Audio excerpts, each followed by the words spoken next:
Isu suntikan dana RM1.1 bilion kepada Sapura. Ramai yang confused. Katanya kerajaan bail out syarikat tenang. Tapi betul ke? Sapura Energy adalah syarikat minyak dan gas utama di Malaysia. Tapi sejak beberapa tahun lepas, syarikat ini menghadapi masalah kewangan yang serius. Pada tahun 2022, hutang Sapura cecah RM10.3 bilion menyebabkan lebih 2,000 vendor tempatan, kebanyakannya syarikat kecil Bumiputera, tidak menerima pembayaran berbulan-bulan. Malah lebih 10,000 pekerja berisiko kehilangan mata pencarian jika syarikat ini gagal diselamatkan. Jadi apa pendekatan kerajaan sekarang?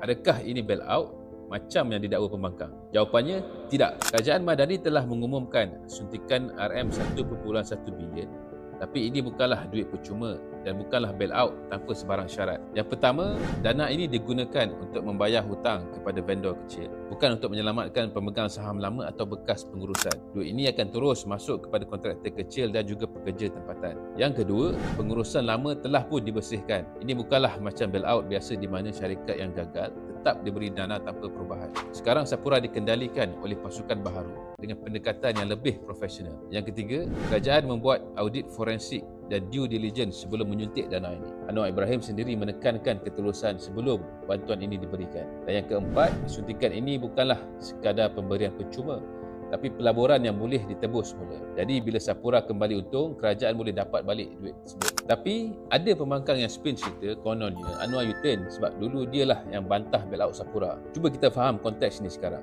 Okey, dulu cadangan bail out tidak ada syarat. Pengurusan lama masih ada, tiada audit dan risiko ketirasan masih tinggi. Sudah tentulah pemimpin seperti Anwar menolak cara tersebut. Sekarang keadaan dah berubah. Audit dah dibuat, syarat ketat dikenakan dan bantuan hanya untuk vendor dan pekerja, bukanlah untuk pemegang saham. Ini bukanlah satu U-turn tapi keputusan yang lebih teliti dan bertanggungjawab. Baru-baru ini pun Razif Jadid kata ini adalah satu bail out. Kita tanya balik, kalau betul bail out, kenapa dana ini hanya untuk vendor kecil? Pengurusan lama pula sudah diganti dan kita pula tetapkan syarat jelas untuk kerajaan dapatkan balik duit. Jadi di sini kita tengok pembangkang cuma nak main sentiment tanpa tengok fakta sebenar. Ada pula yang cakap, oh tapi ini tetap guna duit rakyat. Realitinya adalah kalau betul Sapura lingkup, lebih ramai rakyat yang rugi. Ribuan pekerja akan hilang kerja dan vendor kecil pula akan bankrupt. Seterusnya, industri minyak dan gas tempatan pula akan terjejas dan akhirnya kerajaan mungkin perlu keluar lebih banyak duit untuk bantu mereka yang terkesan. Jadi, lebih baik kerajaan bertindak proaktif untuk mengelakkan kerugian yang lebih besar. Dengan suntikan terkawal ini, vendor kecil akan dapat bayaran, ekonomi berkembang, kerja selamat dan kerajaan boleh dapat balik pelaburan. Jadi, korang setuju atau tak setuju dengan pelan pemulihan Sapura ini?